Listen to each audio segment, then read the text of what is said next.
এখন শুনবেন আজকের গুরুত্বপূর্ণ খবরের শিরোনাম। ইউর উপরও খুব শীঘ্রই শুল্ক আরোপ করা হবে বললেন ট্রাম্প। পশ্চিম তীরে 20টি ভবন গুড়িয়ে দিল ইসরায়েলি বাহিনী। শক্তিমত্তা দেখতে নতুন ব্যালিস্টিক ক্ষেপণাস্ত্র দেখালো ইরান। কানাডাকে ফের পাল্টা হুঁশিয়ারি ট্রাম্পের। ইউক্রেনের সেনাবাহিনীতে যোগ দিলেন যুক্তরাষ্ট্রের সাবেক এমপি। পানামায় গিয়ে যে হুঁশিয়ারি দিলেন ট্রাম্পের পররাষ্ট্রমন্ত্রী। ইউর উপর খুব শীঘ্রই শুল্ক আরোপ করা হবে বললেন ট্রাম্প। ইউরোপীয় ইউনিয়নের ইইউ দেশগুলো থেকে যুক্তরাষ্ট্রে আমদানি করা পণ্যে খুব শীঘ্রই শুল্ক আরোপ করা হবে বলে জানিয়েছেন মার্কিন president Donald Trump. Donald Trump বলেছেন, এরা ইইউভুক্ত দেশ, সত্যিকার অর্থে যুক্তরাষ্ট্রের সুবিধা নিয়েছে। এরা আমাদের কাছ থেকে গাড়ি নেয় না, কৃষি পণ্য নেয় না, এরা প্রায় কিছুই নেয় না। আর আমরা লাখ লাখ গাড়ি থেকে শুরু করে বিপুল পরিমাণে খাদ্য ও কৃষি পণ্য পর্যন্ত সবকিছু এদের কাছ থেকে নেই। ইউর উপর শুল্ক আরোপের সময়সীমা নির্ধারণ করা হয়েছে কিনা বিবিসির এমন প্রশ্নের জবাবে ট্রাম্প বলেন, সময়সীমা নির্ধারণ হয়েছে এমনটা বলল না, তবে এটি খুব শীঘ্রই হতে চলেছে। প্রেসিডেন্ট ট্রাম্প আরো বলেন, বিশ্বের প্রায় সব দেশ কার্যত যুক্তরাষ্ট্রকে ঠকিয়েছে। আমাদের প্রায় প্রতিটি দেশের সঙ্গে ঘাটতি রয়েছে। আমরা এটির পরিবর্তন ঘটাতে যাচ্ছি। আমাদের সঙ্গে যা হয়েছে তা অন্যায্য। কানাডার বেশিরভাগ পণ্যের উপর যুক্তরাষ্ট্রের শুল্ক আরোপের পদক্ষেপের বিরুদ্ধে আইনি ব্যবস্থা নেবে কানাডা।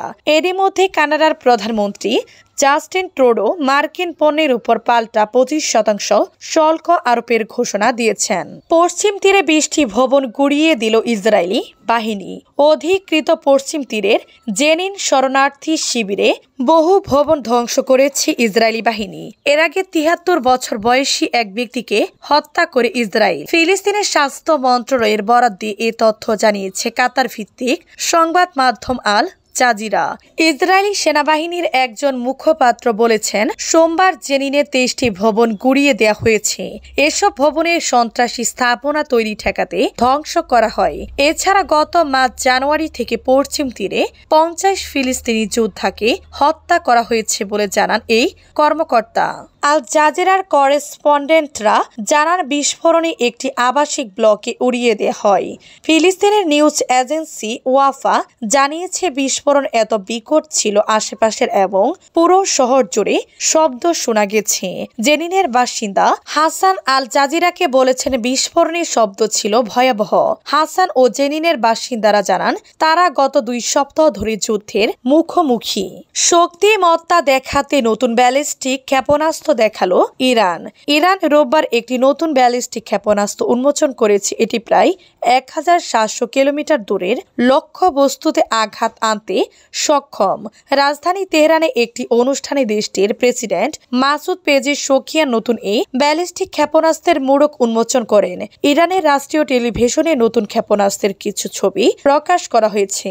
নতুন ক্ষেপণাস্ত্রের নাম দেয়া হয়েছে ইতেমাদ, যার বাংলা অর্থ বিশ্বাস বা আস্থা। সাম্প্রতিকতম এই ব্যালিস্টিক ক্ষেপণাস্ত্রটি তৈরি করেছে ইরানের প্রতিরক্ষা মন্ত্রণালয়।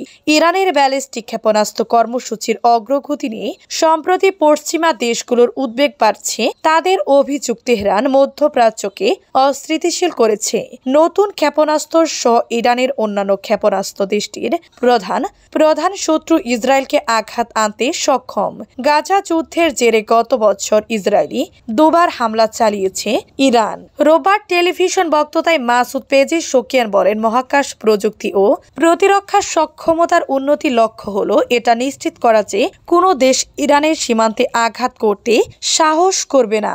কানাডাকে ফের পাল্টা হুঁশিয়ারি ট্রাম্পের। কানাডা ও মেক্সিকোর পণ্যের উপর 25% শুল্ক আরোপ করেছেন মার্কিন প্রেসিডেন্ট ডোনাল্ড ট্রাম্প। এছাড়া চীনের পণ্যে বর্তমান হারের অতিরিক্ত 10% শুল্ক আরোপ করেছেন মার্কিন প্রেসিডেন্ট। ইতিমধ্যে 3 দেশের উপর শুল্কারোপ সম্পর্কিত 3 নির্বাহী আদেশ গত শনিবার জারি করেছেন ট্রাম্প। এটি আগামীকাল মঙ্গলবার থেকে কার্যকর হবে।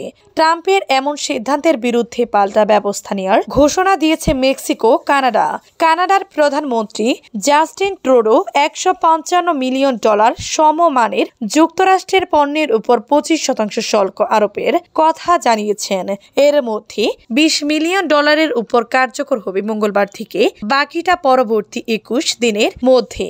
এছাড়া মেক্সিকোর প্রেসিডেন্ট গ্লোরিয়া সেইনব্লাউন বলেছেন তিনিও যুক্তরাষ্ট্রের বিরুদ্ধে পাল্টা পদক্ষেপ নিতে যাচ্ছেন।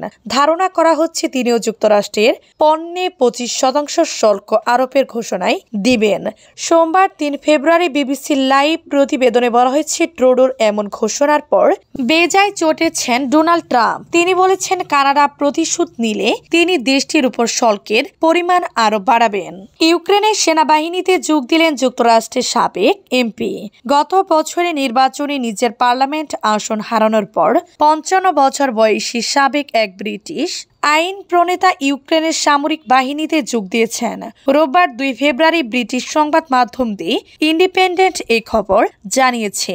গ্লুচেস্টার শাওয়ারের ফিল্ডন ও ব্রাডলি স্টোকে নির্বাচনে এলাকার প্রতিনিধিত্বকারী সাবেক কনজারভেটিভ এমপি জ্যাক লোপ্রেস্টি এখন কিয়েভে অবস্থান করছেন। 2022 সালে রাশিয়ার সঙ্গে সংঘাত বেড়ে যাওয়ার পর থেকে বিদেশি যোদ্ধাদের নিয়োগ দিয়ে আসছে। ইন্ডিপেন্ডেন্টের প্রতিবেদনে বলা হয়েছে, যুক্তরাষ্ট্রের আর্মি রিজার্ভে কর্পোরাল হিসেবে কাজ করা সাবেক এমপি জ্যাক লোপ্রেস্টি রাশিয়ার বিরুদ্ধে ইউক্রেনের যুদ্ধ প্রচেষ্টায় অবদান রাখতে তার দক্ষতা কাজে লাগাচ্ছেন। গত জুনে নির্বাচনে টোরি সরকারের পতনের কয়েক মাস পর নভেম্বর লোপ্রেস্টি ইউক্রেন ভ্রমণ করেন। এরপর থেকে তিনি বিদেশি যোদ্ধাদের জন্য সামরিক ইউনিট লিজিয়নে যোগ দেন। কিয়েভের সেনাবাহিনীতে সাবেক এমপির বর্তমান দায়িত্বের মধ্যে রয়েছে বৈদেশিক সম্পর্ক এবং কূটনৈতিক অস্ত্র সংগ্রহ এবং ইউক্রেনে কর্মরত প্রবীণ ও ধাতব সংস্কার সাথে কাজ করা। তিনি অফিসার পদে পদোন্নতির আশা করেছেন। দি ইন্ডিপেন্ডেন্টের সাথে আলাপকালে লোপ্রেস্টি ইউক্রেনের সম্ভাবনা নিয়ে আশাবাদ ব্যক্ত করেন। তিনি দাবি করেন সেনাদের মনোবল এখনো তুঙ্গে। পানামায় গিয়ে যে হুঁশিয়ারি দিলেন ট্রাম্পের পররাষ্ট্রমন্ত্রী। সম্প্রতি পানামা খাল নিয়ন্ত্রণে নেওয়ার ব্যাপারে একাধিকবার মন্তব্য করেছেন মার্কিন প্রেসিডেন্ট ডোনাল্ড ট্রাম্প। এরই ধারাবাহিকতায় দায়িত্ব নেওয়ার পর প্রথম বিদেশ সফরে শনিবার পানামা যান মার্কিন পররাষ্ট্রমন্ত্রী মার্কো রুবিও। সেখানে তিনি দেশটির প্রেসিডেন্ট হোসে রাউল মোলিনোর সঙ্গে বৈঠক করেন। পানামা সিটিতে অনুষ্ঠিত বৈঠকে মার্কো রুবিও জানান, পানামা খালের উপর চীনের প্রভাব ও নিয়ন্ত্রণ রয়েছে বলে মনে করেন যুক্তরাষ্ট্রের প্রেসিডেন্ট। এই প্রভাব দূর করতে পানামা যদি এখনই পদক্ষেপ না নেয় তবে ওয়াশিংটন প্রয়োজনীয় ব্যবস্থা নেবে বলে হুঁশিয়ার করে দেন মার্কিন পররাষ্ট্রমন্ত্রী। এদিকে রুবিওর সঙ্গে আলোচনার পর মোলিনো ইঙ্গিত দিয়েছেন তিনি চীন ও চীনা ব্যবসার সঙ্গে সম্পর্কিত চুক্তিগুলো পর্যালোচনা করবেন। অভিবাসী বিষয়ে যুক্তরাষ্ট্রের সঙ্গে ভবিষ্যতে আরও সহযোগিতা করার ঘোষণা দিয়েছেন তিনি।